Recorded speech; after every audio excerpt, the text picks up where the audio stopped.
महासंगमच्या आजच्या पहिल्या भागात आपण पाहणार आहोत. खरं तर सगळेजण म्हणजे पारुकडची लोक आणि त्याचसोबत लक्ष्मी निवास हे सगळेच फॅमिली मेंबर्स एकत्र बसलेली असतात.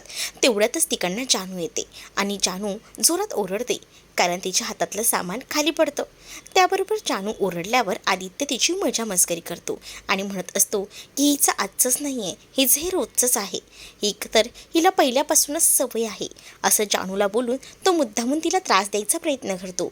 त्यावर जानूसुद्धा आता शांत न राहता लवंगी मिरची बनत आता ते आदित्याला टोमणे मारत असते आणि म्हणत असते की काय म्हणालास तू, मी पहिल्यापासून अशीच आहे, गप्प बसा. तर हे सगळं काही जयंत मागे उभं राहून पाहत असतो.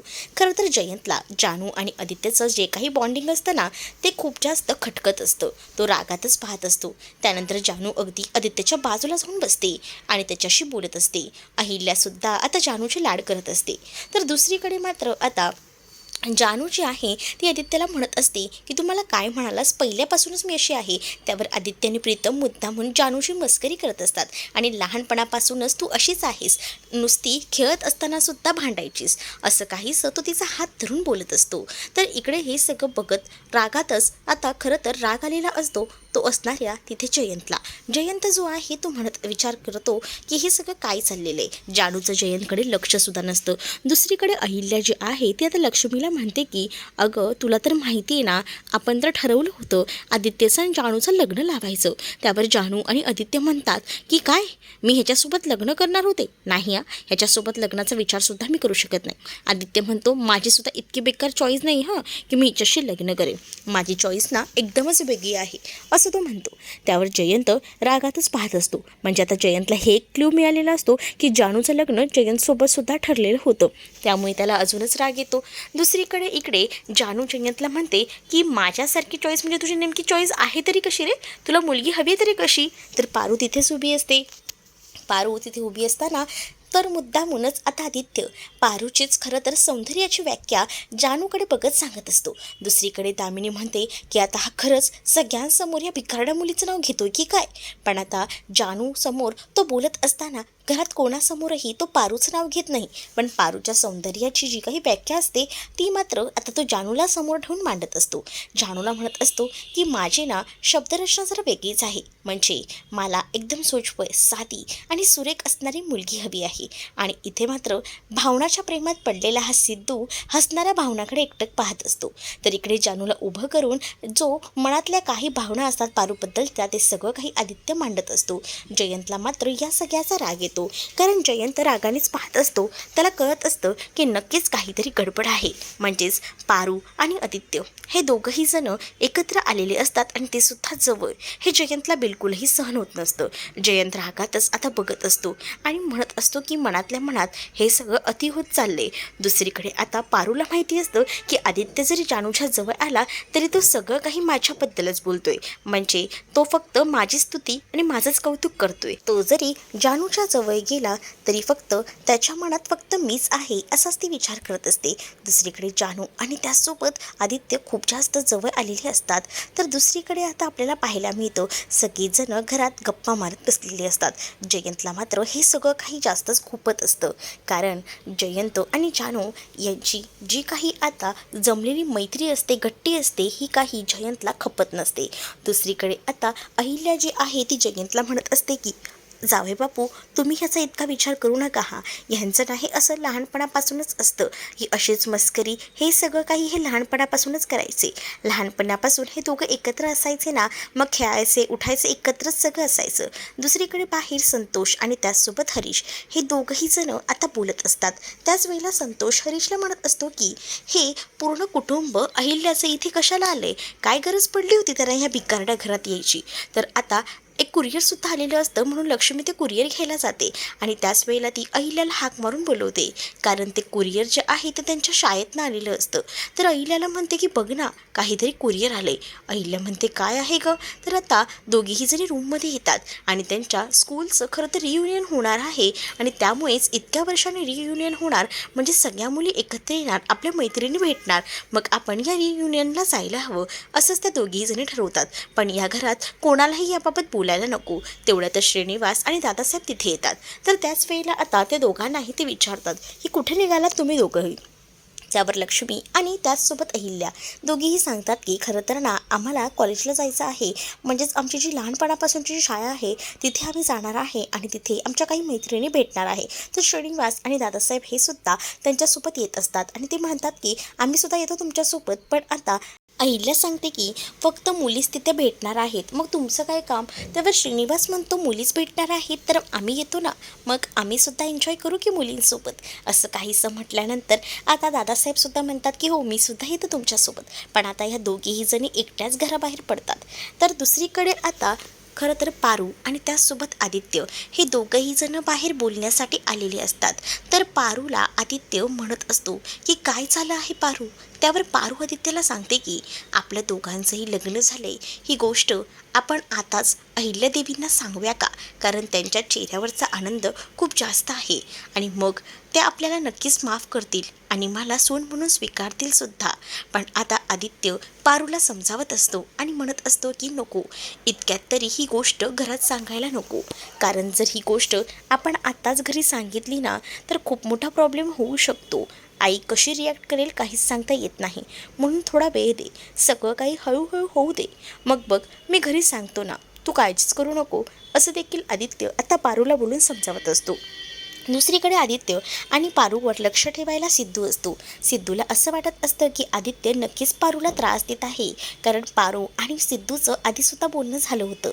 म्हणजेच पारूने सिद्धूला सांगितलेलं होतं की तिचं आदित्यवर प्रेम आहे आणि तिने त्याच्यासोबत लग्नही केले, पण आदित्य दुसऱ्याच मुलीसोबत साखरपुडा करतोय हे सुद्धा सिद्धूला माहिती असतं. आणि आता खरं तर आदित्यने पारूला हे सगळं काही अहिल्याला सांगण्यापासून नकार दिलेला असतो. म्हणूनच आता पारू जी आहे ती आदित्यावर चिडलेली असते आणि जेव्हा पारू आदित्यावर चिडते ना तेव्हा मात्र आदित्य तिला मनवायचा प्रयत्न करत असतो आणि हे सगळं लांबून उभं राहून सिद्धू पाहत असतो. त्याच वेळेला आता सिद्धूच्या लक्षात येतं की काहीतरी गडबड आहे. म्हणजेच सिद्धू आता मनातल्या मनात म्हणत असतो की नक्कीच कोणता तरी गोंधळ झालेला आहे, कारण आतापर्यंत या मुलीला हा त्रास द्यायचं काम करतोय.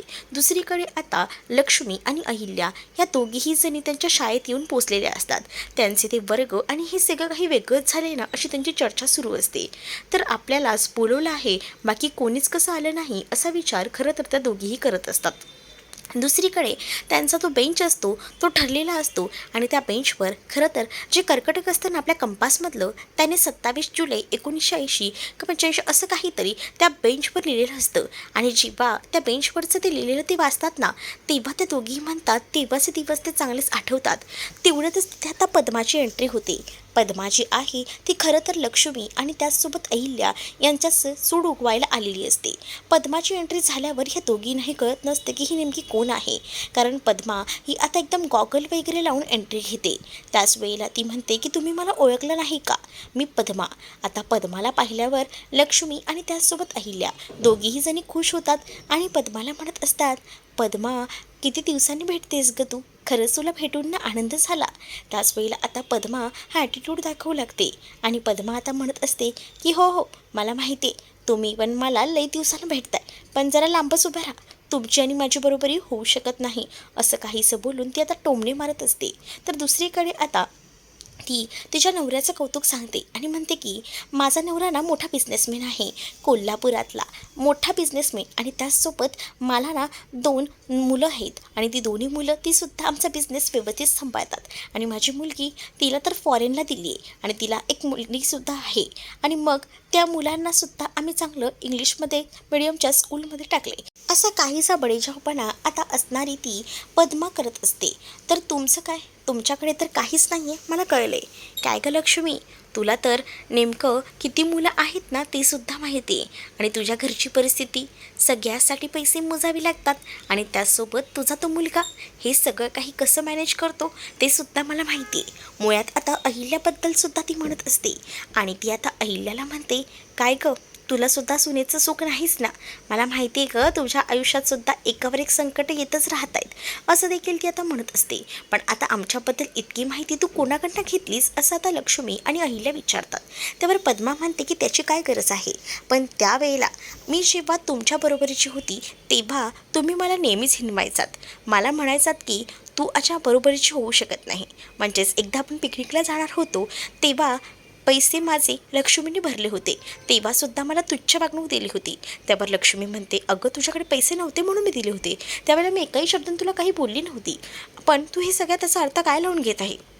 दोघेही जणी आता पुन्हा एकदा रिटर्न चाललेले असतात, पण तेव्हाच मुद्दामून तिने त्या दोघांवरही कचरा टाकायचं ठरवलेलं असतं. ती झाडांची जी सुकी पानं असतात ना, ती सगळी पानं त्या दोघींच्याही अंगावर पडतात. त्यावर त्या दोघीही जणी पुन्हा पद्माकडे जातात. तर दुसरीकडे आता जानू आणि जयंत बाहेर उभे असतात. तर जानू जयंतला म्हणत असते की तुला काय झालं आहे. जयंत जानूला म्हणतो की आज तू जे काही आदित्यच्या बरोबर एकदम जवळ आली होतीस ना, ते मला बिलकुलही आवडलं नाही. त्यावर जानू जयंतला म्हणत असते की मला माहिती आहे तुला ते आवडलं नाही, आणि तू जे बोलून दाखवलेस ना ते सुद्धा मला आवडलं आहे. जे काही खटकत असेल तुला ते मला प्लीज बोलत जा, माझ्यापासून काही लपवत जाऊ नकोस. तर त्यावर जयंत जानूला म्हणत असतो की तू जे काही आज आदित्यसोबत वावरत होतीस, त्याच्यासोबत डान्स करत होतीस ना, हे मला आवडलं नाही आहे, आणि इथून पुढे ह्याच्यावर लक्ष ठेव की मला ज्या गोष्टी आवडत नाही त्या गोष्टी तू करायच्या नाहीस. त्यावर जानू जयंतला म्हणते की ठीक आहे, तू म्हणतोयस आणि ती गोष्ट मला पटते, तू नको काळजी करूस, मी पुन्हा या सगळ्या गोष्टींकडे लक्ष देईल, आणि तू याचा जास्त पाऊ केला नाहीस, आणि जे काही मनातलं आहे ते मला तू बोललास ना, ते खरं तर मला खूप बरं वाटलं, असं देखील आता जानूला जयंत म्हणत असतो. दुसरीकडे आता जानू जी आहे ती जयंतच्या समोर उभी असते. जानू आता घाबरलेली असते. त्याच वेळेला जयंत जानूच्या कपाळावर किस करतो आणि आय लव्ह यू असं म्हणतो, आणि सगळी बाजू तो सावरून घ्यायचा प्रयत्न करतो, कारण आता जानू ही खूप टेन्शनमध्ये आलेली आहे हे सुद्धा जयंतला कळलेलं असतं. त्यानंतर आता जानू आणि जयंत तिकडनं जायला निघतात. तर दुसरीकडे मात्र पुन्हा एकदा या दोघीही जणी आतमध्ये आलेल्या असतात, आणि त्या पद्माला बोलत असतात की काय चाललं आहे नेमकं तुझं, तुला आम्ही सांगतोय चांगल्या भाषेत तर तुला समजत का नाही आहे. पण आता पद्माने ठरवलेलं असतं की ह्यांच्या वाकड्यातच जायचं, आणि म्हणूनच पद्मा जी आहे ती आता उलटसुलट या दोघींनाही बोलत असते आणि म्हणत असते की तेव्हा माझ्याकडे काही नव्हतं, पण आता माझ्याकडे अमाप आहे, पण ते तुमच्याकडे नाही हे सुद्धा मला माहिती आहे, आणि म्हणूनच तुम्ही मला जे काही डान्स कॉम्पिटिशनची स्पर्धेत भाग घ्यायला जबरदस्ती लावला होतात ना, आणि माझं हसं केलं होतं ना, म्हणूनच मलासुद्धा आता तुम्हाला एक चॅलेंज द्यायचं आहे. त्याच वेळेला लक्ष्मी आणि त्याचसोबत तिथे असणारी अहिल्या हे विचारतात की कसलं चॅलेंज आणि कशाबद्दल तू बोलत आहेस. त्यावर आता तिला पद्मा म्हणत असते की आम्हाला एक चॅलेंज तुला द्यायचं आहे, ते म्हणजे तुलासुद्धा आता डान्स कॉम्पिटिशनमध्ये भाग घ्यायचा आहे. डान्स म्हणजे काय, तर आता मंगळागौरी येते, आणि मंगळागौरीची माझी टीम वेगळी असेल आणि तुमची टीम वेगळी असेल.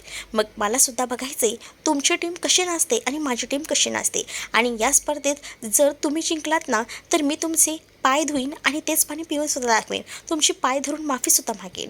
पण जर मी ही स्पर्धा जिंकली ना, तर तुम्हाला माझे पाय धरावे लागतील हे सुद्धा नक्की समजा, असं देखील आता ती म्हणत असते.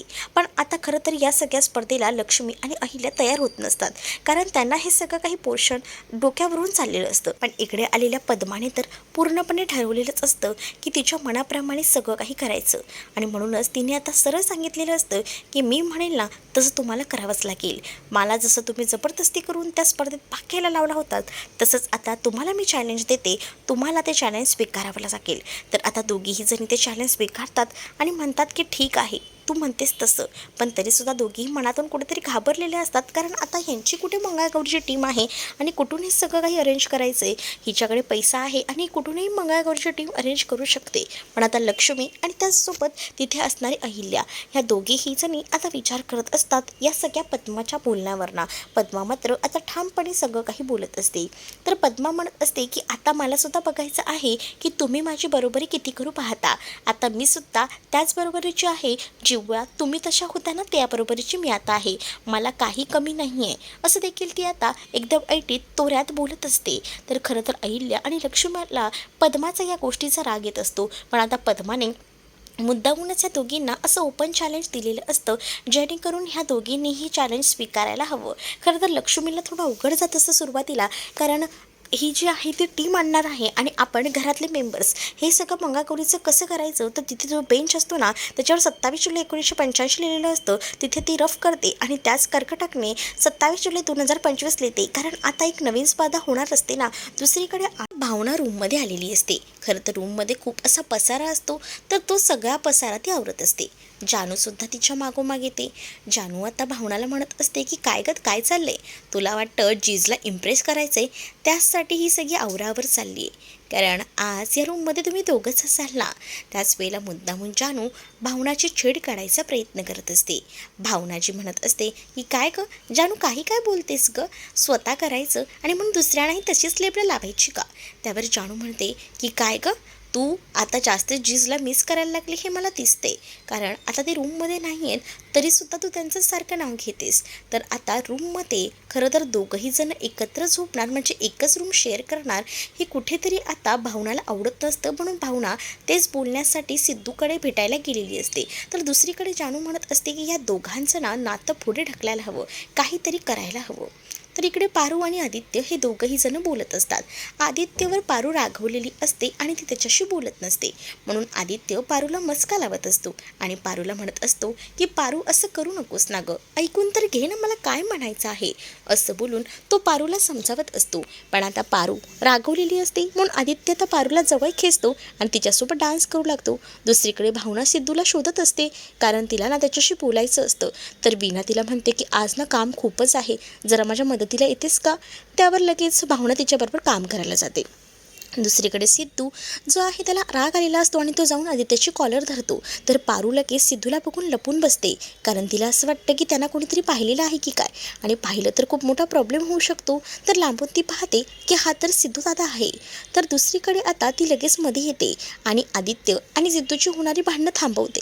तर आता पारूला तो म्हणतो की पारू मॅडम तुम्ही बाजूला व्हा, मला माहिती आहे या माणूसला तुम्हाला फसवतोय ना, ह्याचा साखरपुडा दुसरीबरोबर झाला आहे आणि तुम्हाला उगाचा धोका देतोय. मला माहिती आहे तुमचं ह्याच्यावर मनापासून प्रेम आहे, पण हा तुमच्यावर प्रेम करत नाही हे सुद्धा तितकंच खरं आहे, असं देखील आता तो म्हणत असतो.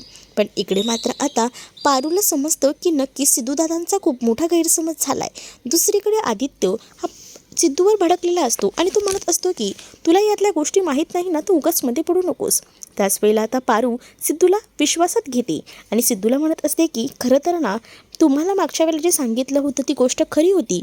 ह्यांनी माझ्याशी तेव्हा लग्न केलं होतं, ह्यांचं जे मंगळसूत्र होतं ते माझ्या गळ्यात होतं. पण खरं तर आता आमचं जे काही लग्न आहे ते दिव्या ब्राह्मणाच्या साक्षीने झालेलं आहे आणि ह्यांनी खरंच माझ्या गळ्यात मंगळसूत्रसुद्धा घातलेलं आहे.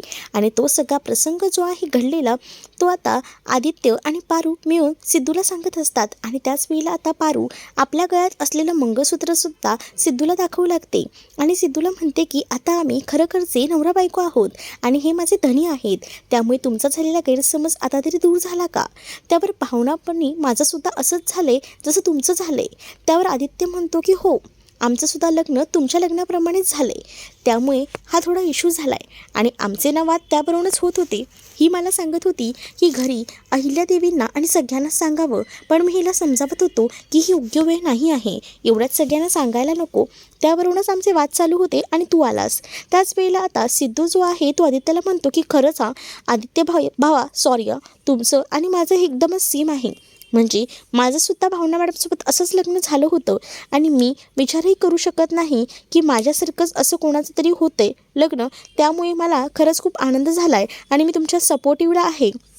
जर कधीही तुम्हाला माझी गरज लागली ना तर मला सांगा, मी नक्कीच अहिल्यादेवींशी सुद्धा बोलेन, असं देखील सिद्धू आता आदित्यला सांगू लागतो. त्यावर आदित्यला सुद्धा आता खूप जास्त एकदम आधार वाटू लागतो आणि तो म्हणत असतो की बरं झालं एक टीममध्ये आमच्या मेंबर्स आला आहे, पण ऐक ना याबाबत अजून आम्ही कोणालाही सांगितलं नाही आहे आणि तू सुद्धा तोंड इतक्यात उघडू नको, नाही तर सगळ्यांना बोंबाबोंब करून बसशील आणि आमचा मात्र पोपट होईल, असं देखील आता आदित्य सिद्धूला म्हणतो. त्यावर सिद्धू म्हणतो की नाही मी याबद्दल कोणालाही सांगणार नाही, तुम्ही जराही काळजी करू नका, एकदम चिडीचूप तुमचं जे काही चाललेलं आहे ते चालू द्या. पण मला ही गोष्ट कळली आहे, पण राहू दे, मी तर याबद्दल कोणाला सांगणार नाही, असं देखील सिद्धू आता म्हणत असतो आणि मुद्दामूनच त्यांची छेड काढत असतो. खरं तर त्यालासुद्धा आनंद झालेला असतो की पारू आणि आदित्यप्रमाणेच त्याचंसुद्धा नातं आहे. त्याला असं वाटत होतं की जसं की त्याचं लग्न भावना मॅडमसोबत झाले तसं बाकी इतर कोणाचं झालंच नसेल, पण आता आदित्य आणि पारूची सुद्धा गोष्ट सेमच असते, त्यामुळे कुठेतरी त्यांना बरं वाटत असतं. दुसरीकडे आता लक्ष्मी आणि अहिल्या या दोघीही जणी ते स्कूलमध्येच थांबलेले असतात आणि बोलत असतात. लक्ष्मी अहिल्याला म्हणत असते की आता काय करायचं आहे. म्हणजे हिने जे काही आपल्याला चॅलेंज दिले ते तर आपण स्वीकारले, पण ते कसं मॅनेज करायचे. आपण फक्त हिच्या चांगल्याचा विचार करत होतो. हिला डान्समध्ये भाग यासाठी घ्यायला लावला होता की तिने तिचा न्यूनकंठ जपला पाहिजे, पण हे तर सगळं आपल्यावरच उलटत आहे. आपण तिचा चांगला विचार केला, पण ती तर आपल्याबरोबर आता दुश्मनी करते. आणि तू पाहिलंस ना, तिने सरळ सरळ सांगितले. आता एकतर या सगळ्या संकटातून कसं कसं आपण वर येतोय, आणि आता पुन्हा घरातल्यानं या सगळ्याबद्दल सांगायचं म्हणजे ना, मला तर खूप जास्त टेन्शन झालं आहे, असं देखील आता ती म्हणत असते. तर दुसऱ्याकडे मात्र आता लक्ष्मीला जी अहिल्या आहे ती समजावते आणि ती म्हणत असते की अगं, मी सुद्धा ठरवलं होतं की उद्याच लगेच निघेन मुंबईला, पण आता हे सगळं काही आलं आहे ना समोर, तर मला कळतच नाही की कसं सगळं मॅनेज होणार आहे, असं देखील ती आता म्हणत असते. दुसरीकडे झाडाखाली दामिनी बसलेली असतानाच तिथे आता संतोष येतो आणि संतोष हे सगळं काही लांबून पाहतो. जेव्हा संतोष हे सगळं काही लांबून पाहतो ना, तेव्हा तो विचार करतो की ही खरंच किर्लोस्कर लोक ना कुठेही कधीही बसतात का, यांना काही तारतम्य आहे की नाही. आणि त्याच वेळेला तो आता तिथे असणाऱ्या दामिनीकडे आलेला असतो. दामिनी म्हणते की खरंच या घरात आणि या शहरातमध्ये माझ्यासारखी मूर्ख माणसंसुद्धा राहतात का. त्याच वेळेला आता खरं तर ती संतोषला म्हणत असते की तुम्हाला नाही कळणार, मी माझ्या इथे एका कामासाठी बसली आहे आणि मला ना भविष्यात काय घडतं याबद्दल उपरती येते, म्हणजेच मला सगळं काही कळतं. पण यावर संतोषचा विश्वास नसतो. संतोष म्हणत असतो की उगाच काही बोलू नका. आणि त्याच वेळेला तर संतोषला ती म्हणत असते की बघा, माझ्याकडे ना अशी एक शक्ती आहे ज्यामुळे मला पुढे काय घडणार आहे ते माहिती आहे. तुम्हाला मी सांगते, आता जर तुम्ही इथून जाल ना, 2 पावलावरच तोंडावर पडाल बघा. आणि अगदी तसंच झालेलं असतं. संतोष जाता जाता पुढे 2 पावलावर तोंडावरच पडणार असतो. संतोष लगेच मागे येतो आणि म्हणतो की हो, खरंच की तुम्ही म्हणताय तशी शक्ती आहे की तुमच्याकडे. मग आता मुद्दामूनच दामिनी म्हणत असते की ही जी काही पॉवर आहे ना, ती माझ्याकडे आहे, पण याबद्दल ना बाकी इतर कोणाला सांगत नाही आणि फ्रीमध्ये काम तर कोणाचं करूनच देत नाही. तर तिकडे दुसरीकडे सिंचना घरात नसते आणि त्यामुळे हरीश जो आहे तो खरं तर उदास असतो. कारण मागच्या वेळेला जेव्हा प्रीतम प्रिया भेटले होते तेव्हा सिंचना आणि हरीशसुद्धा एकत्र होते. खरं तर आता घरी जो काही झोपाळा लावलेला असतो तो जुना असला तरी तो खरं तर प्रियाला खूप जास्त आवडतो. आणि प्रिया त्या झोपाळ्यावर बसते आणि म्हणते की ती युनिक आणि मस्त आहे ना, हा मला खरंच खूप आवडला आहे. त्याच वेळेला दोघंही जण त्या झोपाळ्यावर बसतात, म्हणजेच प्रीतम आणि प्रिया. त्याच वेळेला आज समोर असलेल्या हरीशला त्या दोघांचेही फोटोज काढायला सांगितलं जातं. हरीश जेव्हा मोबाईलमध्ये फोटो काढतो ना, तेव्हा ना त्याला तो प्रसंग आठवतो ज्यावेळेला जानूचं लग्न होतं, त्यावेळेला सुद्धा असेच प्रसंग आले होते, पण तेव्हा त्याच्यासोबत सिंचना होती आणि आता सिंचना नाही आहे. सिंचनाबद्दल त्याने खरं तर या सगळ्यांना खोटं सांगितलेलं असतं की सिंचना थोडं कामामध्ये बिझी आहे म्हणून ती घरात नाही आहे. पण त्याच वेळेला आता जेव्हा हरीशच्या डोळ्यात पाणी असतं ना, तेव्हा प्रीतम आणि प्रिया त्याला विचारतात की काय झालं आहे, तुझ्या डोळ्यात पाणी कसं. त्यावर तो सांगतो की खरं तर मी तुमच्याशी खोटं बोललो. सिंचना जी आहे ती कामासाठी नाही, तर ती खरं तर हे घर सोडून गेली कायमची माहेरी. तिला ना माझी जराही आठवण येत नाही. जेव्हापासून भावनाचं लग्न झालं आहे ना, तेव्हापासून हे सगळं घडलं आहे, असं देखील तो सांगतो. पण एकदाही तिने फिरवूनही मागे पाहिलं नाही आणि तिला माझ्याबद्दलही काही वाटत नाही ना, याचं खूप जास्त दुःख होतंय. तर प्रीतम आणि प्रिया म्हणतात आम्ही आलो आहे ना, आता तू काळजी करू नको. दुसरीकडे वँकी हा खूप जास्त थकून आलेला असतो. आरती किचनमध्ये काम करत असते. वँकीला आता ती पाणी देते आणि त्याचसोबत गोड खायला म्हणून तिथे असणारा पेढा देते. म्हणजे अहिल्याने येताना काही मिठाई आणलेली असतात, त्यातली मिठाई त्याला खायला देते. आणि त्याला म्हणत असते की जास्त दगदग करू नका, हे सगळं ना कधी कधी त्रासदायक होतं कारण तुम्ही जास्त मेहनत करताना. आणि त्याच वेळेला ती मिठाई त्याला खायला देते. तेवढ्यातच तिकडे आता संतोष आलेला असतो आणि संतोष आल्यानंतर पुन्हा एकदा त्याचं सुरू होतं. म्हणजेच वँकी आणि त्याचसोबत आरती या घरात उगाचच उकिरड्यासारख्या आहेत या शब्दातच तो आता बोलत असतो. आतापर्यंत तुम्ही या घरात फुकट खात होतात आणि आता लोकांनी आणलेलंच, म्हणजे आमच्या मावशीने आणलेलं सुद्धा खाताय का. ती ना मानलेली मावशी असली तरीसुद्धा तिने काही पेढे आणलेत, ते पेढेसुद्धा तुम्ही असेच सगळं खाल्लं असतात तर ते मला आवडणार नाही, कारण हे घर माझं आहे. आता पुन्हा एकदा या संतोषचा तोरा जो आहे तो वाढलेला असतो आणि त्यामुळे हे सगळं काही सहन होत नसतं तिथे असणाऱ्या आरतीला. आरती आता जराही ऐकून घेत नाही आणि त्याला चांगलं सुनावते आणि म्हणत असते की काय चाललंय तुमचं, मगापासून बघते उगा काही काय बोलताय. खरं तर ना ह्याला चक्कर येत होती, बरं वाटत नव्हतं म्हणून मी पेढा दिला, आणि त्यात तुम्ही इतका मोठा इश्यू करण्याची काहीच गरज नाही आहे. कशाला तो इतका आवाज आणि कशाला हे सगळं, ती आता म्हणत असते. तर दुसरीकडे मात्र जेव्हा हे सगळं ती बोलते तेव्हा संतोष म्हणतो की हे माझं घर आहे आणि इथे जे काही खाल्लं पिल्लं जाईल ते मला विचारून खाल्लं पिल्लं जाणार आहे. आणि त्याच वेळेला आता आरती म्हणत असते की काल जानूताईच्या घरात जो काही प्रसंग झाला तिथून आम्ही तुम्हाला हकलवलं, हे सगळं काही तुम्ही विसरला आहात का? त्याच वेळेला संतोषला तो आधी घडलेला सगळा प्रसंग आठवतो आणि त्यामुळेच तो आता म्हणत असतो की मी काही विसरलेलो नाही, सगळं काही माझ्या लक्षात आहे. त्यामुळेच ना मी तुमच्याशी अंतर ठेवून वागतोय आणि या घरात ना तुम्ही ना फुकटे आहात, फुकटे. एकतर हा होता आणि आता तू सुद्धा फुकटच खाता या घरात, काही पैसे वगैरे देत नाही. दुसरीकडे आता जानू जी आहे ती विचार करत असते की जयंत आणि जी भावना आहे त्या दोघींना एकत्र आणायचं. त्यासाठी ती आता प्लॅनिंग करते तर तिला समोर भावनाचा मोबाईल दिसतो. भावनाच्या मोबाईलवरनं मुद्दामून ती सिद्धूला मेसेज करते, आय मिस यू, खोलीत या, असा मेसेज तिने मुद्दामून टाईप केलेला असतो आणि तो सिद्धूला पाठवलेला असतो. आणि तो मोबाईल तसाच ती तिथे बेडवर ठेवते आणि ती निघून जाते. आता बेडरूममध्ये भावना आलेली असते. दुसरीकडे आता सिद्धू जो आहे तो बाहेर आदित्य आणि पारूसोबत बोलत असतो. तेवढ्यातच त्याच्या मोबाईलवर मेसेज येतो. सिद्धू म्हणत असतो की भावना मॅडम काही घरातल्या घरात मेसेज करतायत आणि जेव्हा मेसेज ओपन करून पाहतो तर त्यामध्ये लिहिलेलं असतं की आय मिस यू, खोलीत या. त्यावर आता सिद्धू खूप जास्त खुश होतो. त्याला असं वाटतं की आता हा मेसेज आलाय म्हणजे नक्कीच आपली लाईन पुढे चालत आहे. आणि त्यामुळेच तो आता लगेच बेडरूममध्ये जातो आणि म्हणतो की बोला काय झालं. त्यावर आता भावना म्हणत असते की कुठे काय, मी कुठे काय तुम्हाला बोलवले. त्यावर सिद्धू म्हणतो काय हो, आता असं बोलाल का? मेसेज करता, बोलवून घेता आणि आता म्हणताय की का बोलवले. मग आता भावनाला कळत नसतं कारण तो मेसेज तर जानूने केलेला असतो. सिद्धू म्हणतो की अहो तुम्हीच तर आता मला मेसेज करून बोलवून घेतलं, तुम्हाला माझी आठवण येते ना. भावना म्हणते हो काही काय म्हणताय, तोंडाला येईल ते. त्यावर सिद्धू आपल्या मोबाईलमधला तो मेसेज भावनाला दाखवतो आणि भावनाला म्हणतो अहो बघा तुमच्याच मोबाईलवरनं मेसेज आला आहे, मिस यू, खोलीत या म्हणून. त्यावर ती म्हणते की मी तुम्हाला मेसेज नाही केला हो. तर सिद्धू म्हणतो की तुम्हाला माझी आठवण येत नाही का, तुम्हाला माझ्याबद्दल काहीच वाटत नाही का.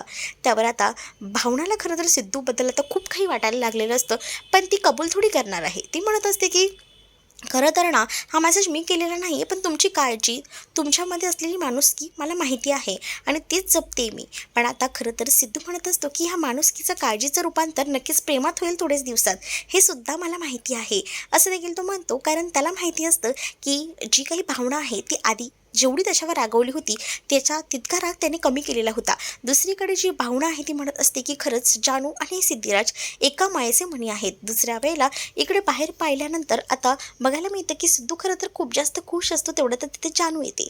जानू म्हणत असते की काय मग आज प्रेमाचे वारे वाहत आहेत, तो मेसेज आहे ना मिस केला होता. तर सिद्धू म्हणतो की हां तू केला होतास का तो मेसेज. तरीच भावना मॅडम विचार करत होत्या की हा मेसेज मला आला तरी कसा. त्याच वेळेला तुम्ही खरंच महान आता, असं बोलून तो तिचं कौतुक करत असतो. दुसरीकडे आता दिशाला जो आहे तो खरं तर त्या पद्माचा फोन आलेला असतो आणि ती म्हणत असते की जसं आपण ठरवलं होतं तसं तुम्ही बोललात ना. तर ती पद्मा म्हणते की हो, त्या दोघीही माया ना घाबरल्यात मी जे काही बोलली त्याच्यावर ना. बघ त्या येतच असतील आता तिथे, पण इतक्यात तरी अजून आल्या नाही आहेत त्या घरी, असं आता दिशा सांगत असते. त्यावर त्या महामाया ना मी जे काही बोलली ना त्याने टेन्शनमध्ये असतील, नक्कीच त्याच्या गोष्टीचा विचार करत असतील, येतील बघ. तर घरात इथे छान असं भेळ बनवायचा प्रोग्राम रंगलेला असतो. घरात सगळीजण एकत्र बसलेली असतात आणि जे काही लहानपणीचे किस्से असतो तर प्रीतम सगळ्यांना सांगत असतो. त्यामुळे सगळीजण आनंदात हे सगळं एन्जॉय करत असतात.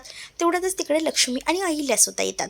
लक्ष्मी आणि अहिल्या आल्यानंतर त्या दोघांनाही आता श्रीनिवास आणि दादासाहेब सांगतात की या तुम्हीसुद्धा आम्हाला जॉईन व्हा, खरंच आपण गप्पा मारूत मस्त भेळ एन्जॉय करूया. आता ती लोक भेळ बनवत असतात. प्रत्येकजण वेगवेगळं काही ना काही कापायला घेतलेलं असतं, एकाने कांदे, एकाने टमॅटो, अशा पद्धतीने त्यांचं सगळं मिक्सिंग वगैरे काम सुरू असतं. तर आता ह्या दोघींनासुद्धा तिथे बसवलं जातं आणि त्यांना म्हटलं जातं काय झालं तुमचं, झालं का रियुनियन. त्यावर दोघीही म्हणतात की हो, कारण आता त्यांच्या दोघींच्याही चेहऱ्यावर टेन्शन असतं, पण त्या दोघीही दाखवत नसतात. पण आता त्या दोघींना तिथे बसायला सांगितलं जातं म्हणून त्या दोघी तिथे बसतात आणि आता त्यांना मदतसुद्धा करत असतात. त्याच वेळेला आता लहानपणीच्या गप्पा आणि सगळं रंगलेलं असतं. त्याच वेळेला श्रीनिवासांना सुद्धा प्रीतम सांगत असतो की तुम्ही त्यावेळेला गाणंसुद्धा सुंदर गायचात, आता होऊन जाऊ दे ना एक गाणं. परंतु श्रीनिवास नाही म्हणत असतात, पण त्यांना खरं तर प्रीतम सांगतो की नाही नाही आम्हाला तर गाणं ऐकायचंच आहे तुमच्या तोंडून, आणि त्याला आता गाणं म्हणायला सांगत असतात. तर हे सगळं काही एकत्र दैवी कुटुंब आणि त्याचसोबत किर्लोस्कर कुटुंब एकत्र आल्यामुळे त्यांचा छान असा विरंगुळा टाईमपास सुरू असतो. तर दुसरीकडे मात्र आता जे काही टाईमपास आणि विरंगुळा सुरू असतो त्यामुळे संतोष जो आहे तो खूप जास्त वैतागलेला असतो आणि तिथे ती दामिनी. तर दुसरीकडे दिशाने आता फोन करून सांगितलेलं असतं की त्या दोघीही आलेल्या आहेत, आता त्या दोघी घरी बसल्या आहेत, पण तुला एक सांगून ठेवते या कधीही काही विचित्र करू शकतात, कारण ह्या दोघींचे कधीच काही सांगू शकत नाही तर तशा आहेत, असं देखील ती आता म्हणते. त्यावर आता जी खरं तर पद्मा असते ती म्हणत असते की नाही या वेळेला ना त्या माझ्यासमोर जिंकूच शकत नाहीत, त्या दोघी हरणार आहेत बघ, असं मी त्यांना घाबरवलंच आहे ना, बघतच राहा या वेळेला कशी मजा येते ते, असं पद्मा आता मुद्दामूनच दिशाला सांगत असते. दिशा म्हणते की बघूया वेळ आल्यावर आपल्याला समजेलच. तर तुम्हाला हा भाग कसा वाटला हे नक्कीच मला कमेंटमध्ये सांगा आणि अशाच नवनवीन भागांसाठी आपल्या चॅनलला सुद्धा सबस्क्राईब नक्कीच करा. चला तर मग भेटूया पुढच्या भागामध्ये. तोपर्यंत टाटा बाय.